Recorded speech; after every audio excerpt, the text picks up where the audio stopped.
ইতিমধ্যে আমি কিন্তু পিঠের অনেকগুলো রেসিপি চ্যানেলের মধ্যে শেয়ার করেছি। আর আজকে যে রেসিপিটা শেয়ার করছি সেটা হচ্ছে মুগ ডালের ভাজা পুলি।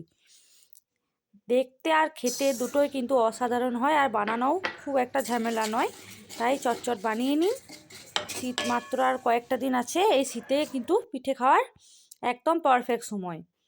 তাহলে চলুন দেখে নিই কী কী লাগছে। এখানে আমি 500-র মতো রাঙা আলু নিয়েছি, ভালো করে কিন্তু রাঙা আলুগুলো ধুয়ে নিয়েছি। আর দিচ্ছি বাটির, একটা মিডিয়াম সাইজের বাটির 1 বাটি মুগ ডাল। মুগ ডালগুলো কিন্তু আমি শুধু কড়াইয়ে একটু নেড়ে নিয়েছি, একটু হালকা করে ভেজে নিয়েছি, যাতে ভালো তাড়াতাড়ি সেদ্ধ হয়ে যাবে আর সেন্টটাও ভালো উঠবে। এই যে সেদ্ধ করে নেওয়ার পর 2-3টে সিটি দিয়ে দিয়েছিলাম। তারপর একটা পাত্রের মধ্যে ঢেলে নিয়ে আমি এখানে গরম গরমই মেখে নিচ্ছি, আপনারা একটু ঠান্ডা করে মেখে নেবেন। এরকম একটা স্মুথ টেক্সচার কিন্তু করে নিতে হবে। এরপর অল্প অল্প করে চালের গুঁড়ো দিয়ে এরকম ঠিক যেরকমভাবে আমরা ময়দা মাখি সেরকমভাবে কিন্তু একটা ডো রেডি করতে হবে। আর এখানে কিন্তু রাঙা আলু আর মুগ ডালের সাথে আমি সেদ্ধ করা ডালের সাথে কিন্তু আমি হাফ বাটির মতো খেজুরের গুড় মিশিয়েছি। 3টে উপকরণকে একসাথে মাখার পরে কিন্তু চালের গুঁড়োটা দিতে হবে। এই যে আমার কিন্তু ডোটা রেডি হয়ে গেছে।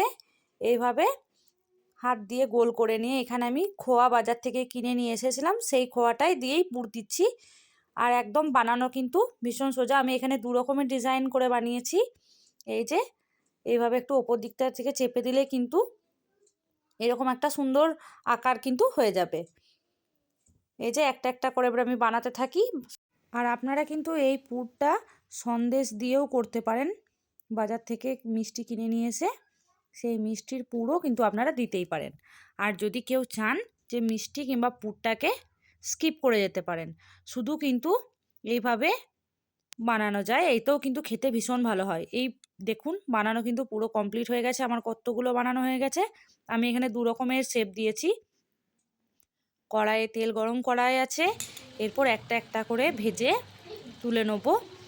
গ্যাসের ফ্লেম কিন্তু এ সময় মিডিয়ামে রাখতে হবে, নাহলে কিন্তু ওপরটা তাড়াতাড়ি লাল হয়ে গিয়ে ভেতরটা কিন্তু কাঁচা থেকে যাবে।